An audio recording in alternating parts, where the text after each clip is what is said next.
Hey everyone, Templar74 here with the annual hashtag AskTemplar74 end of year Q&A. That's right, everybody. As hard as it is to believe 2018 is almost over, it's been a wild and crazy year, not just on the channel front, not just on anime front, but in real life too. It's just been a crazy and wacky year, and I'm glad I got to spend it with all of you guys, and I'm glad that you guys have all stuck with me and bared with me and continue to like, watch, and subscribe everything on the channel. And the end of year Ask Q&A is just my way of saying thank you to all of you guys. You guys are all awesome, and it's also a way for me to be a little bit more interactive than I usually am with the fans. It's something that I'm going to try to get better with come 2019, but the end of year Q&A and mid-year Q&A are always a good stepping stone in that right direction, and I'm always glad to look at your guys' questions and answer them, because you guys really do have some interesting questions you ask me, not just on the anime front, but on every front, and I really do appreciate it. So with that being said, as we go on here with this Q&A, I do want to make a couple of notes. First of all, I am watching the Q&A episode or the Q&A announcement video on my phone, and I am actually going to answer your questions starting with the bottom of the comment section and working my way up. I know during the mid-year I usually work my way from the top down, so the end of the year I like to mix it up and work my way from the bottom up. So if you guys just want to skip through the video to hear your questions answered, feel free to do so, or you can feel free to sit back and listen to the entire Q&A at its entire length, whatever you guys decide to do. However, if you decide to do the latter, I suggest you grab a snack, kick back, and join with me as I answer your guys' questions. So, at risk of further rambling, let's get started with the actual Q&A. First up is Sarah Hardwick. Sarah, you asked me two questions, but you started off by wishing me, or telling me rather, that you hope I had a great year. Thanks very much, Sarah. I do appreciate it, and I did have a good year, all things aside. And basically, your two questions were as follows. First of all, you asked me, let's go Pikachu, let's go Eevee. Which one did I get, and what were my thoughts? Now, that's a very interesting question, because when Let's Go Pikachu and Let's Go Eevee were first announced, the Pokemon community was pretty much torn in half, which it normally is. It is on every subject. But there was half of the community that said, not even going to bother picking it up. It's stupid, not even going to bother. And then there was another half of the community that is just like, this is epic looking. It's going to be a great game. Got to pick it up, which I was in the latter. I actually did pick it up fairly early, and I got Let's Go Pikachu. And overall, I really did enjoy the game. I thought it was a great stepping stone for what Pokemon games on the Switch are going to look like, not just for this particular game, but for all the future games to come, because as we know, starting with the next generation games, which are likely going to be announced this coming year in 2019, everything on now is going to be on the Switch, and I thought Let's Go Pikachu and Let's Go Eevee were a great first game for the Switch. It wasn't a hard game. Hard Pokemon games, that's kind of an oxymoron. It wasn't a perfect Pokemon game. A perfect Pokemon game does not exist, but it was a very good game for what it was, and I really did enjoy it. There were a lot of aspects I did like. Again, there were some things that I didn't like, and some things I hope they fix before we get a whole new Pokemon generation on the Switch. But again, it's going to be a different person working these games, because as we all know, it was Mr. Masuda that came up with Let's Go Pikachu and Let's Go Eevee. He is not actually directly involved with the next generation Pokemon games from what I hear. But anyway, that's speculation on that part. Like I said before, I got Let's Go Pikachu. Overall, it was a great first game for Pokemon on the Nintendo Switch. I did have some quarrels with it, but overall, pretty good game. Alright, Sarah, your next question is, I heard you were attacked with your partner. What exactly happened, if you can or will share? Okay, so yeah, about that. I guess I can talk about it a little bit now that the investigation is pretty much done with. So a few months ago, me and my partner, we were coming back from a call, and we were just coming back to our station, and our station is about a couple blocks away from the local university. Well, when we were coming back, there was a group of angry protesters out. They were protesting against something stupid that Trump had done or said about immigration or something like that. They were protesting President Trump.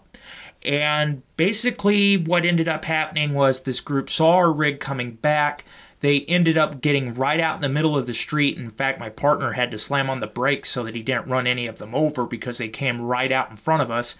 And they ended up surrounding our truck. And basically what happened was after they had surrounded our truck, they proceeded to open the door and rip both me and my partner out of the truck. They were basically saying, as first responders, we were automatically everything in the book but a human being. They said we were, quote, with him or whatever, and that we were racists and all this other stuff. Anyway, proceeded to drag us out of the truck and beat us. And they were actually doing a pretty good, significant number on my partner. And one thing that I had as an advantage that my partner did not was because of the call we were just on, I actually still had my body armor on. He did not. And so this group was sitting there and they were attacking him. And basically, I pushed my way through that crowd to get to him and get him out of there because he was not responding to me when I was yelling out to him. And I remember getting on the radio screaming for help from somebody. And as I was trying to get him out of there, that one of the kids ended up coming at me with a broken beer bottle and ended up slicing both of my arms pretty good. I ended up having to get 90 stitches between both of my arms to sew them back up. But anyway, I did end up managing to get my partner out of there, and we actually managed to make it a block away from where we were initially pulled out of the truck and beaten pretty good before all of a sudden I blacked out and couldn't remember anything. Next thing I know, I was in the hospital, and the officers that had found us about a block away from our truck because they had heard our distress call, they were with us in the hospital, and they explained to us what happened, and they also showed me the body cam footage of everything that had went down between there and then. And that's essentially what happened. I ended up coming out of that with 90 stitches between both my arms thanks to that broken beer bottle and broken leg. And the reason I blacked out apparently was I was working on adrenaline, wasn't even paying any attention to it, and I guess I was bleeding from my arms pretty good, and that's the reason why I blacked out and couldn't get us any further away than I already had. But my partner, he managed to get away from it as well, but he had 5 broken ribs and some concussions and some other things too. But overall, we both got out of that mess relatively unscathed. It could have been a lot worse than what it was, but that's essentially what happened, sir. We were attacked by a group of protesters that were angry against something that President Trump did. They were anti-Trump protesters, and that's all I'm going to say because my channel is not a political channel. I don't want to get into politics. I don't want to get into I don't want to talk about it, period, because it's such a divisive issue that I'm not even going to talk about it anymore. So with that being said, sir, I hope that answered your questions. Thank you very much for liking and subscribing, and I hope you have an amazing 2019. Okay, next up is Powerhouse. And Powerhouse, I actually was reading this and you said, can I ask you new questions? Forget about the old ones. Can you? I told you, sure, go for it. And you ended up asking me, when Evie was got by Elena and not Ash, was I hoping Evie would join Ash's team or not? Because you were hoping that Ash got Evie. Now, I think most of the Pokemon anime community is with you, Powerhouse, because I even remember the big names like KG and Entity. Everybody was thinking that Ash was going to end up getting this Eevee because it looked from all impressions that he was going to get this Eevee. And I got to be honest with you guys, I would have been very interested to see how Lena's Eevee would have fit in with Ash's team because it just had a personality all of its own. It would have been very interesting to see Ash have both Pikachu and Eevee for the first time. But at the same time, while it would be great for the series and it'd be a nice thing to see, I honestly wouldn't want it because we all know what unfortunately would end up happening to Eevee or whatever Ash evolved it into. It would end up going to Professor Oaks to stay and probably never be seen again. So on the one hand, disappointing that it didn't happen. On the other hand, probably for the best. And again, the most pressing question I had is if Ash had gotten an Eevee, what would he have evolved it into? But, oh well, maybe that's just another Pokemon pipe dream for later on down the road. But anyway, Powerhouse, to answer your question, while I did find it disappointing, it wasn't very surprising, and I guess in the long term, it was probably for the best that Ash didn't catch that Eevee. But again, Powerhouse, I hope that answered your questions. Thanks for liking and subscribing, and I hope you have an awesome 2019. All right, next up we have Ben Salee. And Ben, you asked me 3 questions as well, and you're echoing the same sentiment I have, that it's hard to believe 2018 is almost over. And your questions are as follows. First of all, your first question is just curious, what is your biggest pet peeve on social media? It kind of goes back to what I was answering Sarah's question about. Biggest pet peeve on media, or social media rather, is when people constantly tweet or express their political opinions. I get it. We all have opinions. We're all entitled to them. But when every tweet you put out or every post you put out is political, or it is political every other post you put out there, or you're trying to slam an opinion down somebody's throat, in my opinion, that is the quickest way you are going to find a block on your account from me, or a mute on your account from me. Because, yes, I get it. We all have opinions. We're all entitled to them. We all have them. They're all different, and we're all entitled to them and to express them. Nobody wants to hear it every 5 minutes out of somebody. Nobody wants to hear it every 5 seconds. Even if they agree with you, at some point it just becomes, okay, we get it. This is your point. We're tired of hearing about it. Move on. And when you don't move on, unfortunately, that's what happens. So that's what my biggest pet peeve is on social media. Just politics in general. I hate the discussion. I've been told I play the game well. Just because I play the game doesn't mean I like the game. I'm not a politician. I don't claim to be one. I never want to be one. I think politics at this point is just divisive, and it really is an argument that gets nobody nowhere, because it's like talking to the Pokemon anime community about any subject. Somebody's opinion is formed one way or another. You're never going to convince the other person otherwise. And most of the time nowadays, if you don't agree with them, you're automatically wrong. Again, just my opinion on that.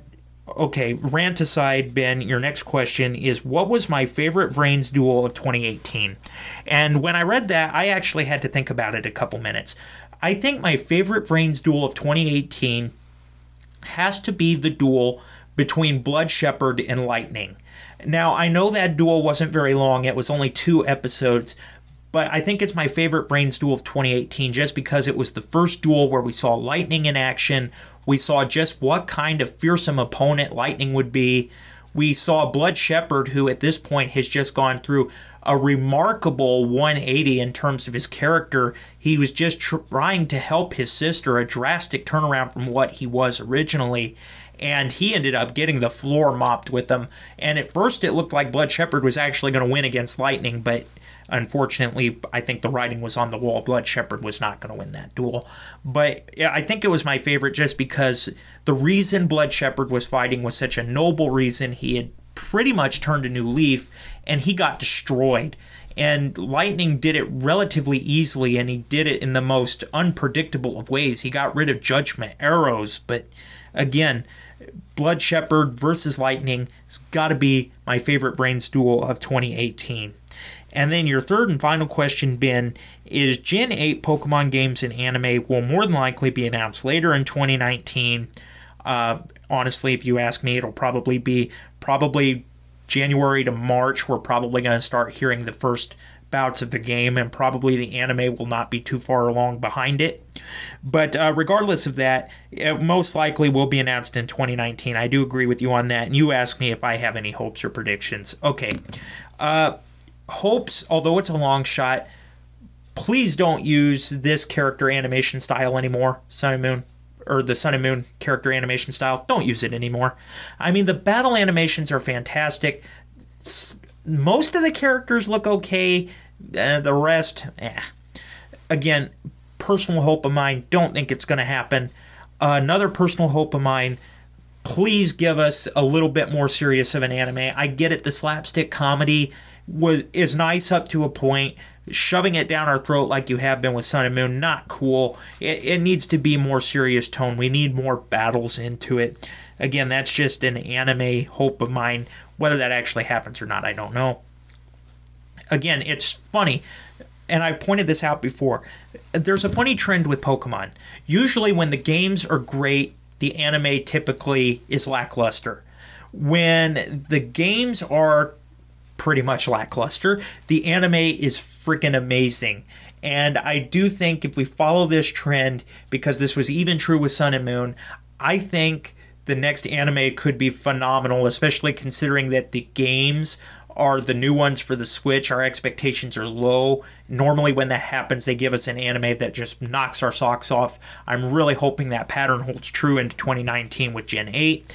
As far as predictions for the game, two things. I want to make a prediction for the region. I do think the region will either be European or North American. I don't think it'll be an American-based region. I have long speculated that we would see a region based off of Canada at some point.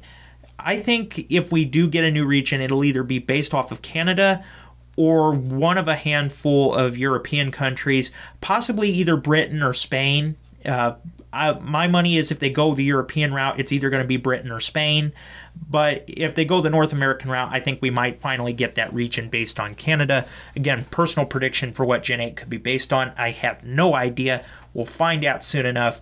But each generation is based on some country in the world. And I really do think if we got either a Canadian region or a European region, it would be a great way to play off of the past regions as far as maybe theoretical war between Kalos and this new region if it were based off of Britain, because Britain and France have been at war for years. You know, it could be a great way to kind of do that. And also, personal prediction for post-game, I'm hoping we get a post-game story or maybe a tournament like Battle Tree, something like that. But if they do go the whole route of giving us an in-game story like they did with Rainbow Team Rocket, please don't disappoint us in the aspect of hyping it up so much, being that the only thing we look forward to in the game, and then it being a complete disappointment. I've heard that spat off about the Rainbow Team Rocket arc in the Ultra Sun and Ultra Moon games. I don't hold that opinion exactly, but I got to admit it was a bit anticlimactic. So again, Ben, those are just some of my personal hopes and predictions for Gen 8 Pokemon games and anime. And so, yeah, Ben, I hope that answered your questions. Again, I hope you have an awesome 2019. Next up, we have James McClure. And James, your questions to me were as follows. Your first question is, what was the most exciting personal thing I've done this year? And to answer your question, that would probably be the vacation I took over the summer. It was actually at the end of summer in August. Me and my dad actually ended up going to Tennessee. We ended up spending some time in Nashville, some time in Memphis, and we also ended up visiting the Shiloh Battlefield Military Park there. It was a beautiful park. The people were very nice, and overall I just loved it. Enjoyed having some time down in the music triangle they call it, and of course you got to get some of that good old-fashioned Memphis barbecue while you're down there. Memphis barbecue is the stuff. I mean, it's not like barbecue up here in the north. Down there, they know how to do barbecue right, just saying. So anyway, I gotta say, my vacation to Tennessee was probably my most exciting thing that I've done this year. Really enjoyed touring around Nashville and Memphis, and then of course visiting the Shiloh military park there. Again, beautiful park. People that operate that park are just as nice as can be, and it's just really a sombering emotional experience. Just go through that park and experience all the history that was there. But yeah, again, probably the most interesting thing I did this year was my vacation to Tennessee. And then your next question, James, were what are my thoughts on the alternative Gun Gale Online anime in the English dub? Now, I've only watched one episode in the English dub, and that was streamed on Hulu because I have not been able to find the anime on any of the anime sites, and for some reason Hulu won't load after the first episode. So if one of you guys out there knows where to find it on an anime site where you can watch it English dubbed, please link it to me. because I want to watch more of it. As far as the first episode goes, the first episode was really well done. I think the English voice character selections they made were perfect for the characters. Again, as far as anime goes, for the most part, usually sub is always better than the dub. Sword Art is one of those few series that actually may be an exception to the rule. I really did like how these voice actors fit with their characters, and for the first episode, I was actually pleasantly surprised with it and very happy with it. I think the English dub did a good job on episode 1. Again, I haven't watched the rest of it as I cannot seem to find a site where it's on. If any of you know of an anime site where it is, or you know where to find it, please link it to me, because again, Hulu will only let me watch episode 1. So anyway, with that being said, those were my thoughts on the English dub Alternative Gun Gale Online. Great show. I'm really hoping that show gets a season 2 in 2019. That's one of my personal hopes as far as anime goes. I'm hoping that Skilled Teaser Takagi-san gets a second season, or the adult anime version, and I'm really hoping that Alternative Gun Gale Online gets a second season, because Alternative Gun Gale Online is one of the best spin-off animes of 2018. In fact, it was one of the best animes that came out in 2018 as a standalone. And I would be very shocked if it did not get a season 2. Because I feel like there's so much more potential that show can do. And I gotta be honest, it would be epic to see the Psycho Pitahui, Lin, M, and Fuka fighting together as one team. I would just love to see that. All 4 of these guys are complete psychos. They're great gamers, and it'd be awesome to see the 4 of them team up together to take on another Squad Jam tournament, in my opinion. But anyway, with that being said, those are my thoughts on the English dub Alternative Gun Gale Online for as much as I've seen. Your next question is, what are my 5 favorite Yu-Gi-Oh! Anime characters up until now? And this is a very interesting question, because I read that and I'm like, well, does he mean Reigns? Does he mean series across? I'm taking it you mean series across. And when you're talking about series across, my top 5 are as followed. From the original generation, on my top 5 favorite anime characters of all time, 2 of them are from the original series. The first 2 would be, of course, Atem and Kaiba from the original Yu-Gi-Oh! Series. Both of these guys are awesome. They were great characters. They were really fleshed out characters, and they literally have a rivalry that spans a millennia. Just saying. I'm sorry I couldn't help myself. But yeah, those 2 have got to make it on the top 5. Another top 5 contender would probably be Yusei from Yu-Gi-Oh! 5Ds. He was just a very well done character, and arguably my favorite character from 5Ds. Next up would be a character from Arc 5, the only character from Arc 5 to make the top 5 list, and the only female to make the top 5 list, and that would have to go to Yuzu. Yuzu is my favorite Yu-Girl at this point. Again, I know the hate that Arc 5 got, especially after its botched ending, but recently I've rewatched Arc 5, both in the dub and the sub, although the dub was a colossal mistake and a colossal waste of time, I know. But rewatching it in the sub, the series for what it was actually really good. It was good up until the end. In the end, it just fell off a cliff. And I really do think Yuzu got the shaft as far as her character, but of course she is the standalone character.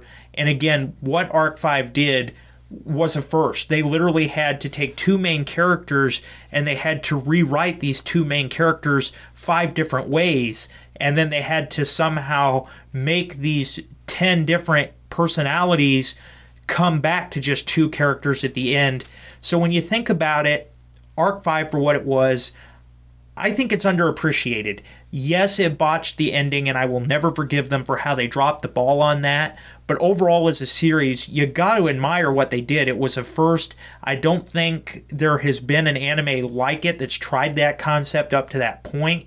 And I think Arc 5 was just too innovative for what they were trying to get across. Because, again, they literally had to write 10 different characters and basically have these 10 personalities come back into just 2 people by series end.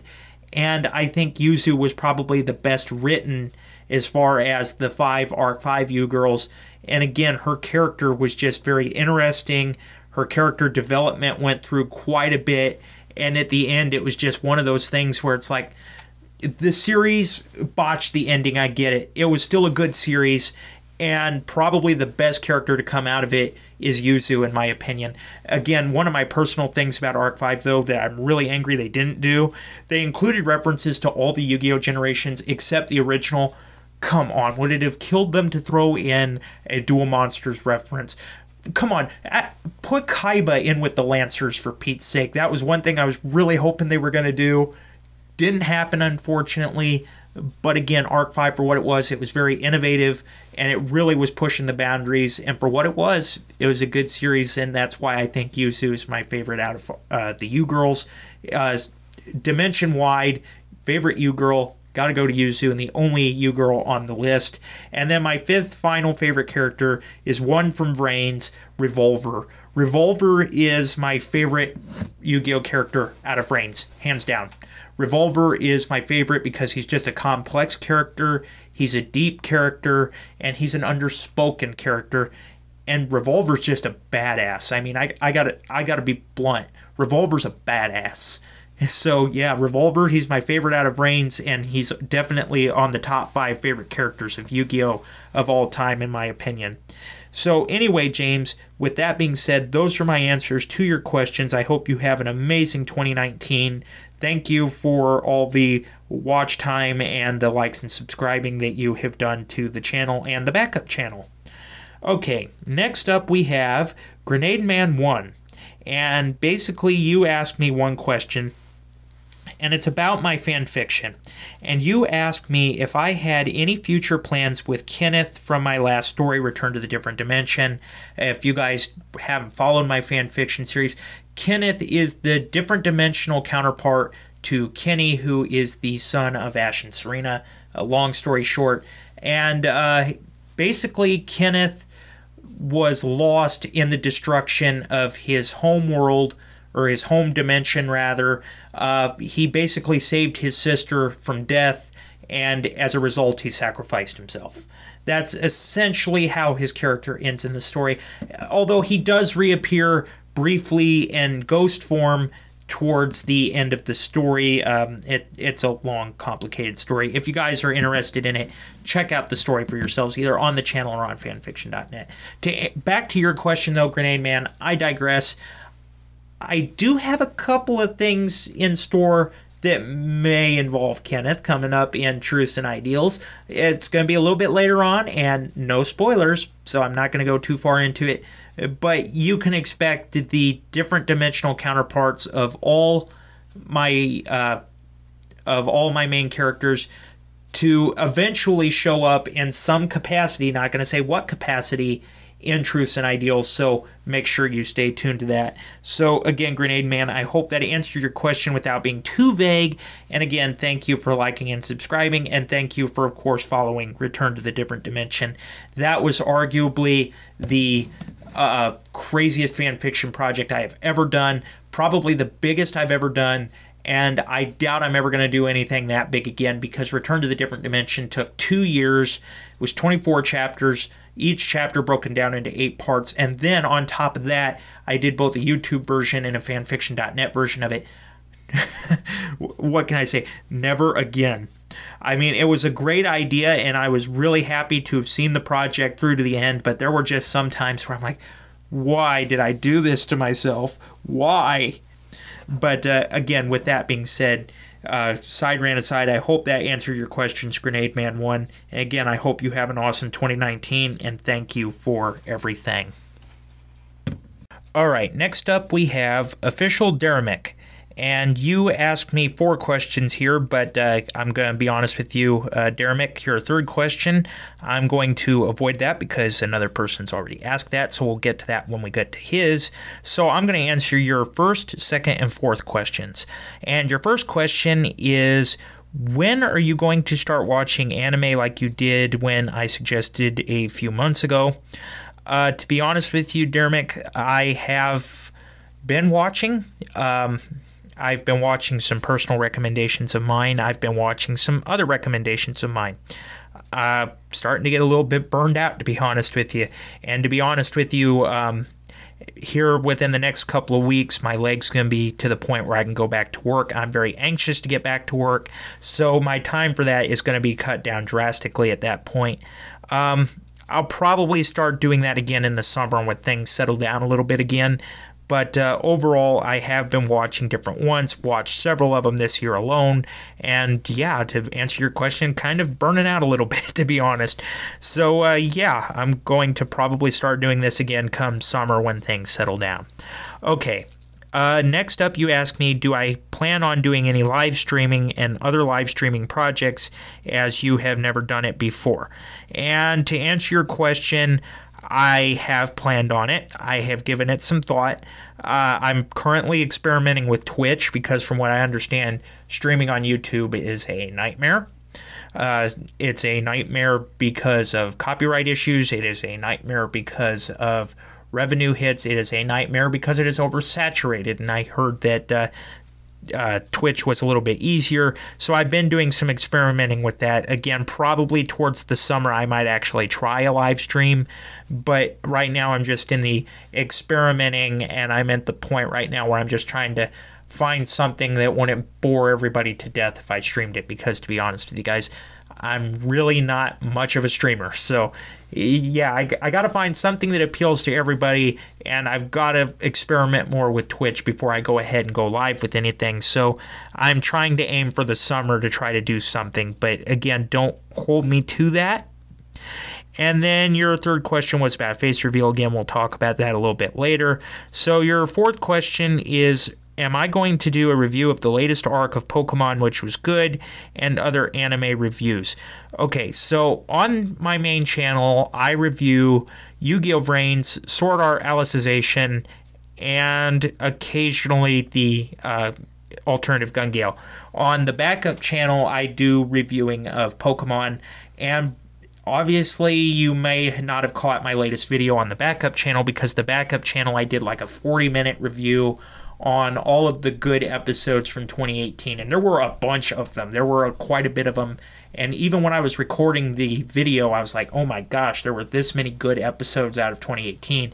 Definitely a better year than 2017. So my recommendation is, if you want to see my review on the best episodes from 2018, check out the review on the backup channel, Derrick.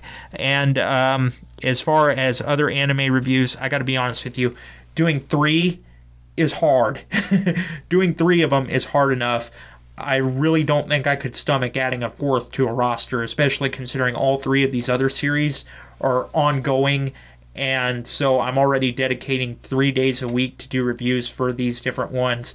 And again, it's difficult enough to do Vrains and Alicization regularly, so Pokemon kind of went to the back burner a little bit. Also, that's a lot to do with Show Pro, but I still do review it.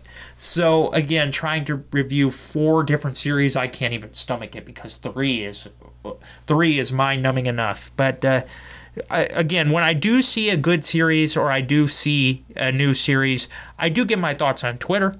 But as far as doing long YouTube reviews on every series I watch, I don't think it would be possible, and I don't even want to stomach the thought of doing it, to be honest with you.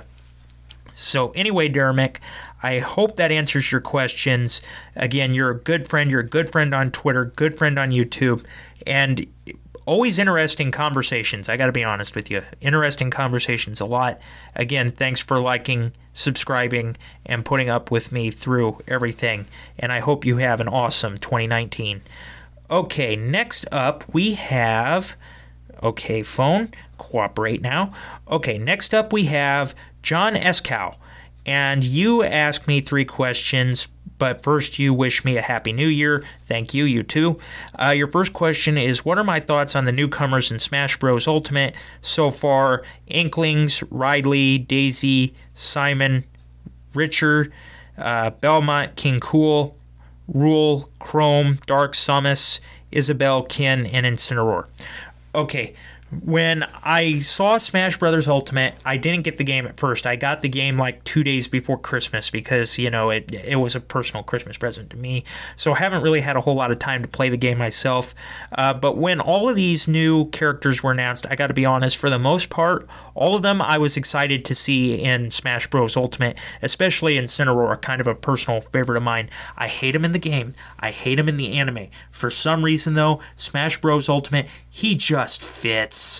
But again, as far as what are my thoughts on all these newcomers, it's nice that we're getting some new blood, some new faces, and again, all of these newcomers I'm fairly happy with. Don't really have a whole lot of grievances with any of them, even in Cineroar, which is amazing. Then your next question to me was, what was my reaction of Piranha Plant from Mario and Joker from Persona 5 joining in the roster as DLC.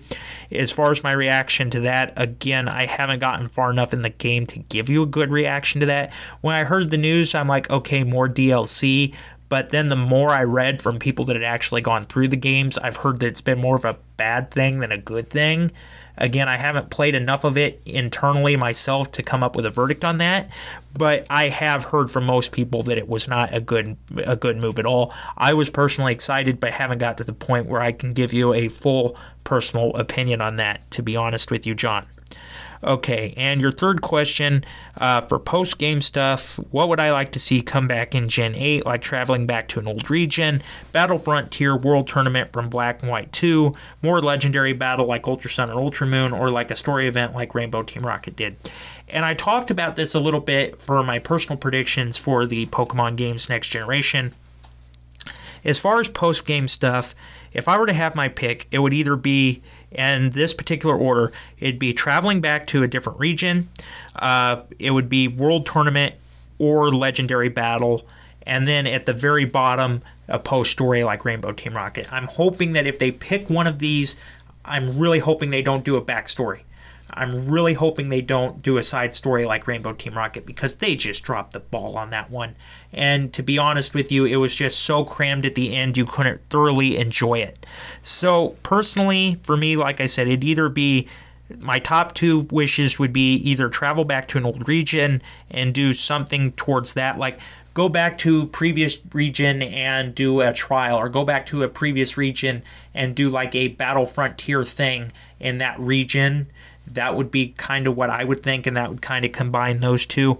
And then my other one would probably be a tournament or a battle tree like in Sun and Moon. Those would be my personal thoughts on it. And also, now that they've gone to the Switch, which is a full console game, and now they've got a bigger game platform to work with, another personal prediction of mine, or another personal hope, give me an option for the games. Let me choose whether I want to do a trial game or do I want to do a gym game. I don't think it would be too hard to do that. And I think now that they've got a bigger processor within the Switch, I think it would be possible to do that. Really hoping Game Freak does that. Please, please, please, please, please. But again, another personal thing of mine. I don't think it'll ever happen, but you never know. So anyway, John, I hope that answered your questions. Again, thank you for liking and subscribing, and I hope you have a great 2019.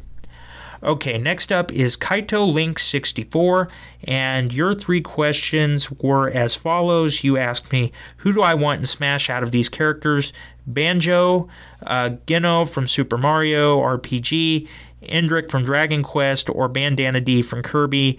Bandana D from Kirby. If I had my choice, that would be who I'd want. Plain and simple. Not even a hard question. Not even a moment of hesitation on that one. Out of those, I'd want Bandana D from Kirby. Then Kaito, your second one is, what are some of the longest video games you've ever played in terms of having a lot to do, being already lengthy game and being a lot of fun? Okay, so longest video games I've played in terms of having a lot to do with being a lengthy game and or being a lot of fun. Probably lengthiest games I've done up to this point. Again, I'm not, as hard as it is to believe, I'm not really a hardcore gamer. I call myself, quote, a casual gamer. Probably the lengthiest games that have ever taken me the longest to complete, not just because there's a long story, but just because there's so much to do, is the Need for Speed series, but I really don't think that's what you're talking about. As far as story goes, I think arguably the longest game I played in terms of story would be Ultra Sun and Ultra Moon. It took me so long to get through that. I enjoyed it, but it took me forever to get through it.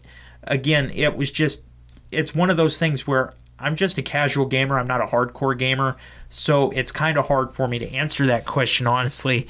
But if you're asking what was the longest game it took for me to finish because of a long story, it's got to be Ultra Sun, Ultra Moon. Okay, and your third question, Kaito Link 64, is what do you think Gen 8's version should be called, and what animals would you base the starters off of? Okay, so the first part of your question, what do I think the Gen 8 version should be called? Now, like I said before, my personal prediction on where the region could be based at would probably be somewhere in Europe or somewhere in probably Canada. But without knowing what region it's based off of, kind of hard to think of a name. We've done everything for Pokemon game names, from colors to letters of the alphabet to the heart and soul. So kind of running out of ideas for names, to be honest with you. I think we're probably going to be moving on to object-based names. How cool would it be to, like, for example, Pokemon Shield, Pokemon Sword, something like that. I don't think that would be the angle they'd go, but I think that'd be the premise of it. I think they'd go off of objects now, because we've gone through all the letters of the alphabet, essentially. We've gone through colors. We've gone through heart and soul. Starting to run out of options here. You could do night and day, too much like sun and moon. You know, it's getting difficult to come up with things like that. So again, without knowing what the region is based on, kind of hard to come up with something like that. But again, my idea probably based off of some kind of object on opposing uses, like a shield for defense, sword for attack, something like that. Now, as far as animals, 3 top requests for animal starters. Give me my shark starter. Give me my viper starter. Viper as far as a snake goes. And then give me my wolf starter already. Those are my 3. Give me my shark starter. Give me my wolf starter. Give me my snake viper starter. And we'll be good. Just saying. But anyway, Kaito Link 64, those are my thoughts as far as what it could possibly be named. And also personal favorites for what the starters could be based on as far as animals. So again, Kaito Link 64, I hope that answered your questions. Thank you for liking and subscribing, and I hope you have an amazing 2019. Alright, next up we have Purple 10V3R, and you asked me who is my favorite to least favorite Pokemon girl, and please rank them. So I think going from favorite to least favorite is ranking them in itself, but here it goes. Favorite Pokemon girl at number 1's got to go to Serena. Number 2 is Dawn. 3 Bonnie. 4 Lily. Number 5 May. 6 Misty. Mallow at 7. And Elena and Iris tied for numbers 8 and 9. And basically, as far as Pokemon characters go in the female department, females usually always get the shaft. I hate to say it, Pokemon's kind of a bit sexist in that way, but the females always do end up getting the bad end of it. But as far as ranking them goes, Elena and Iris, didn't really think a lot of their characters. Mallow's a fun character. I think she's just underutilized, which is really irritating because she's a very funny character and a very energetic character, and I think her big issue is that she's not utilized enough and it's not focused enough on. Misty is just, well, Misty. She's the original, so you got to give her that, but as far as character goes, yes, she had an interesting character and she was first. There have just been characters that have come along that have just built onto it as time has gone on. Number 5 is May, of course. May being the original coordinator, and although she didn't know what she wanted to do at first, it was just May was just kind of there. And that's the whole thing about the Advanced Generation. The Advanced Generation, unfortunately, in my opinion, fell victim to the whole, it's the first reboot, and therefore it's going to get hate no matter what. And I think, unfortunately, May fit into that as well. Rounding out the top 4 would be Lily. You got to admit, Lily is got probably the most interesting and unique development of the Pokegirls. Her backstory is just completely dark. cannot deny that she probably is the darkest backstory of all the Pokegirls. Even in the anime, they went with it pretty dark. Rounding out top 3, got to go to Bonnie. Although she was the youngest, she was great comic relief, and her development always surpassed expectations. Dawn, I think, was just... Dawn had the experience, or not the experience, rather. Dawn had the unique position of not being the first coordinator and not the first reboot. And I think that's where she takes a bit of an edge over May. It's because May kind of unfortunately gets all the backlash for being the original reboot there.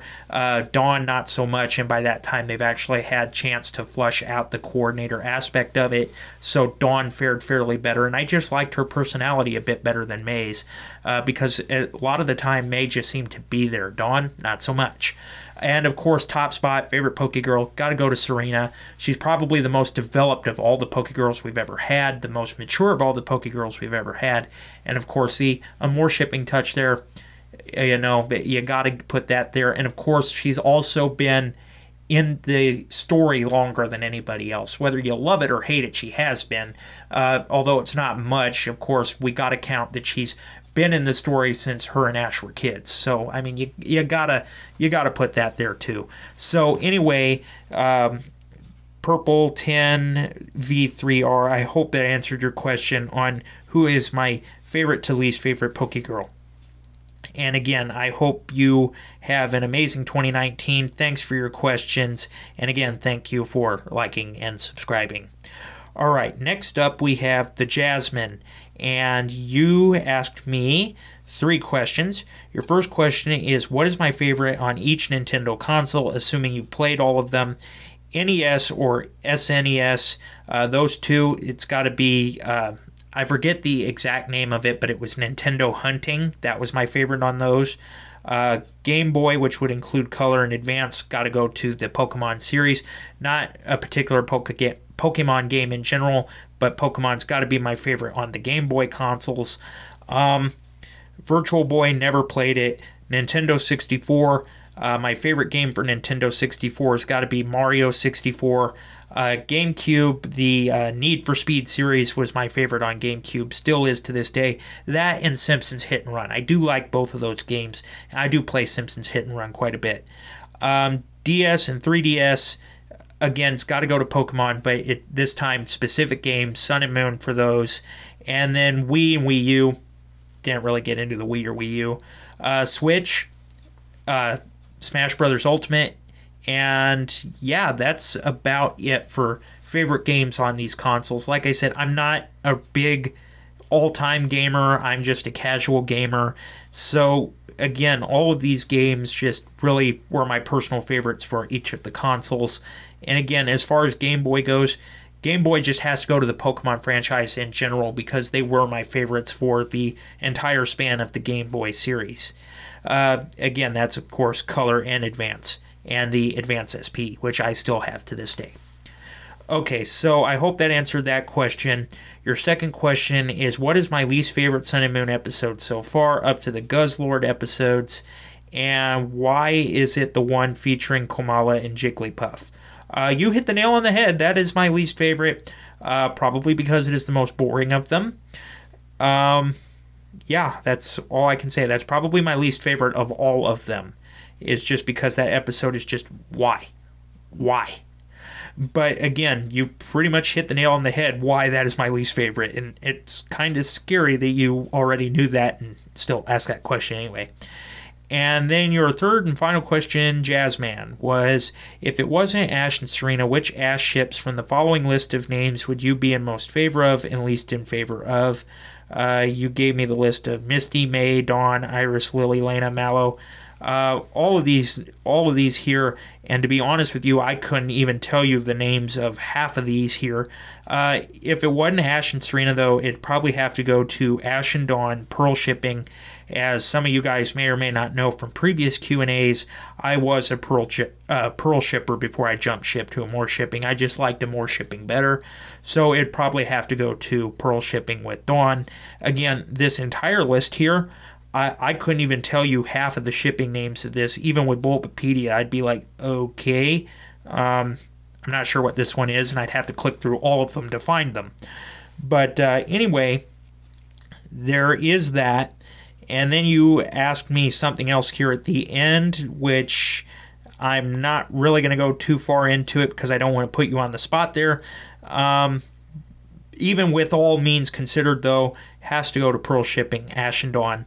And you thank me for answering your questions and hoping my leg heals quick, and best wishes for a tremendous 2019. Same to you, the Jasmine. I hope you have an amazing 2019. Thank you for liking, subscribing, and I hope I answered your questions. Okay, next up we have Derrick Timbadia, and I hope I'm pronouncing that right. If I'm not, I do deeply apologize, Derrick. And you start off by thanking me in advance for answering your questions. And your first question is, tell me the story of the best, weirdest, and worst stories which happened to you in this year of 2018. Probably the worst story would have to go to the being mobbed by the angry mob of protesters and ending up in the hospital with that. Weirdest story would definitely have to go to, and you can't make this up. I was working one day, because I'm also not just an EMT, I'm also a reserve sheriff's deputy. I got called in to work with them one day, and I actually had a traffic stop, and I pulled this car over, and I went and I talked to the guy, and I asked him if he had his license and insurance and registration. He said no, he had a really bad attitude, and and his wife is in the passenger seat, and she looks at me when I ask him what's with the attitude, and she says, "Oh, don't be mad or anything like that. He's just always like that when he's drunk." I'm like, did I just hear that right? And then I look at him again. We are going to pull him out. We do a field sobriety, and the deputy that came to look after the other passengers in the car, as we're trying to do field sobriety on this guy, says, "Well, thank you, or thank God they're not checking me for my warrants." The other deputy looks at me. He's like, "I could not have just heard that right." And sure enough, it's like, you cannot make that up. That's got to be the weirdest story of 2019. It's just like, I still can't explain how weird that was, and at the same time it was funny, but at the same time it was weird, and there's just no words for it. And then the best story of 2018, oh gosh, the best story of 2018, there are a lot of good things that had happened in 2018. I give 2018 a lot of crap because for the most part it was kind of a bad year, but best story of 2018 has got to be when I got the chance to go back into my old high school, and I got to give a talk to kids on career day at the end of their school year, at the beginning of 2018, or towards the beginning of 2018. And basically, I got to come in and say, yes, I was the renegade, I was the troublemaker here, and I did so much stuff here that is just unbelievable. And yet here I am, I'm walking back in a changed person, and look at the career fields I went into. I'm an EMT, I'm a paramedic, and I'm also a police officer. And it was just so interesting to get to give that story to so many kids there, because just it's so unbelievable because of just how I was in high school. You would never guess that I'd walk the career path of public service.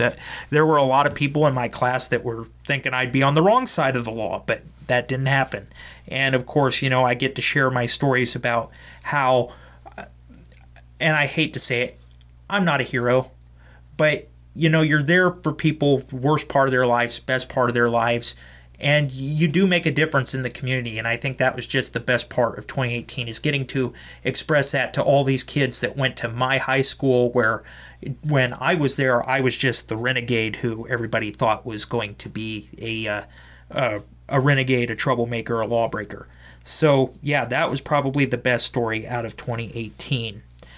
Your second question is the request of the face reveal that has been left since 10 months. So when is that happening? The conditions for the face reveal have not been met yet. I think it was, what, 3,000 subscribers or something like that to the channel or something like that. Still haven't reached 3,000. Still haven't reached any of the targets to make the face reveal happen. So, you know, get on your friends. Tell them to, hey, come check the channel out. Come like and subscribe, and maybe we'll hit that mark and we can get that underway. That's what I got to say about the face reveal. And then your third question is target of how many anime you are planning to watch in 2019. When will you ask for my suggestions? I've got plenty for you to watch. No particular target, just a casual anime watcher. I'm going to try to watch as many as I can. And when I need suggestions, you will definitely be one of the first to know, Derrick. And with that being said, you've asked me another question, but I got to be fair to everybody else, so I cannot answer your fourth question, unfortunately. You asked me what were 5 things I wanted to do this year, and it's kind of good that I can't answer that, to be fair to everybody, because I really don't have an answer to that yet. I'm just taking the year as it comes. So with that being said, Derrick, again, thank you for your questions. Thank you for liking and subscribing. Good friend on Twitter, and like I said, if I need anime suggestions, you'll definitely be the person I go to for suggestions. All right, and lastly, we have Jessica Friedman, and you ask me, how do I think the Sun and Moon anime will end, and when do you think the next anime will be announced, and do I think Serena will come back for it?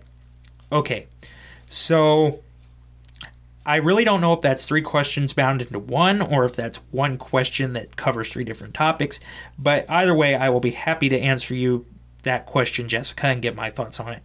How do I think the Sun and Moon anime will end? I do think the Sun and Moon anime will end later this year, probably in October, November-ish, and I think it will probably end with the Alola League, only because we still have an island trial to get through, and I really do think we're going to have to spend some time getting in depth to what is going to actually consist of the Alola League, which Kukui has yet to really build on. He's just said that it's happening, and of course we also have to have time for all these rivalries to build up as well. So I really do think the anime is going to end with the Alola League.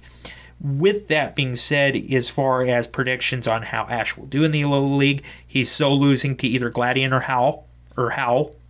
I can tell you that right now. He's either going to lose to Gladion or he's going to lose to Howl. My money is on Gladion, though. And as far as that goes, I probably see him getting in top 8. As far as that goes, however, that is my personal prediction. I could be right. I could be wrong. I don't know. I'm hoping I'm wrong, but you never know.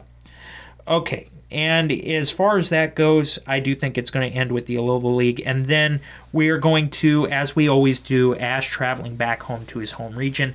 I do think, however, depending on when that gets announced, say it gets announced 2 or 3 weeks before the anime officially ends or something like that, we will probably end up getting at least 1 or 2 episodes where Ash travels back to his home region. We do every single generation.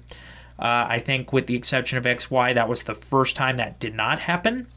But even then, we did get about half the episode Ash traveling back home. And I do think if we do go that route, a couple of episodes back at home, back from Alola before the next region. And I would not be surprised if we see a Serena return or a Serena cameo at that time, possibly waiting for Ash in Kanto when he comes back. Again, I've seen a lot of fanfiction speculation on that. That's fanfiction speculation. But in all likelihood, that is how I would see that happening if they were to go that route, would be the 1 or 2 episodes where Ash goes back to Kanto and see Serena return for a cameo in that. Because as we know, she's traveling around in Hoenn for contests. They have contests in Kanto. So I think that that would probably be the most believable way to work a Serena return in if they even go that route. But not trying to sound pessimistic, that is how I could see the Sun and Moon anime ending. And again, it just kind of depends on how it ends to whether I think Serena will come back for it or not. I do think she will, because Pokemon has had the habit in the past of bringing back past companions from the previous generation. and having them back for 1 or 2 episodes. They've done that every single generation. I don't see that changing now. Even when they brought back Misty and Brock for these 2 arcs in Sun and Moon. Don't get me wrong, I love Brock, even though I'm not a big fan of Misty. Love Brock, happy to see Brock back here. The Brock Man, as he's called. But I do think it would not be unheard of for them to do that for the, of course, Gen 1 pandering and the big changes Sun and Moon has done. I think it was inevitable that they were going to bring back something from Gen 1. Of course, they brought back Misty and Brock. I would have been thrilled with just Brock, but I guess we had to get Misty too as baggage. But I still do think that we will see Serena return because, again, it's just something Pokemon has done every year, every generation for the past 20 years. It's tradition, and Pokemon really doesn't tend to stray too far off from tradition ever. So I really do think we will see a Serena return, and if we do, that is how I see it happening, Jessica. So again, I hope that answers your questions. Thank you for liking and subscribing, Jessica, and I hope you have an amazing 2019. And there we have it, everybody. Your questions for the hashtag AskTemplar74 end-of-year Q&A for 2018. Again, everybody, it's hard to believe that 2018 is almost over already. It's been a wild year. There's been a lot of ups and downs, especially on this channel with the loss of the Pokemon content, but it coming back to the backup channel. Again, I just want to thank you guys, not just you guys that answered the Q&A and had your questions answered here, but to all my viewers and subscribers and fans. Thank you. You guys are all awesome. It means a lot to me, and I hope to continue to talk about fun subjects from Alternative Gun Gale Online to Alicization to Pokemon Brains, etc. I hope to continue to talk to all of you guys about it more in 2019, and I hope we all have a good 2019. With that being said, again, to all my fans out there, thank you so much. It means a lot to me. I hope I answered your questions if you've asked them today, and I hope you all had a great holiday and all have an amazing 2019. And again, for the fan fiction fans, I really am hoping you guys look forward to Truths and Ideals coming in not next week, but the following week, because next week we have Straight to Heart. But Truths and Ideals, real quick, just something real quick about it. Rather than do 2 short videos a week, I've decided to do 1 longer video. So Truths and Ideals will be the fan fiction series that comes out every Friday, as this channel has always done, except for the first Friday of the month when it's Straight to Heart.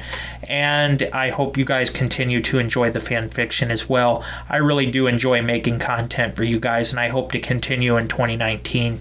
But as always, everybody, Templar74 signing off. Have a great day, everybody. I'll talk to you all next time. And again, thank you for everything. I hope you guys had a good 2018 and have an awesome 2019. And have a great day, everybody.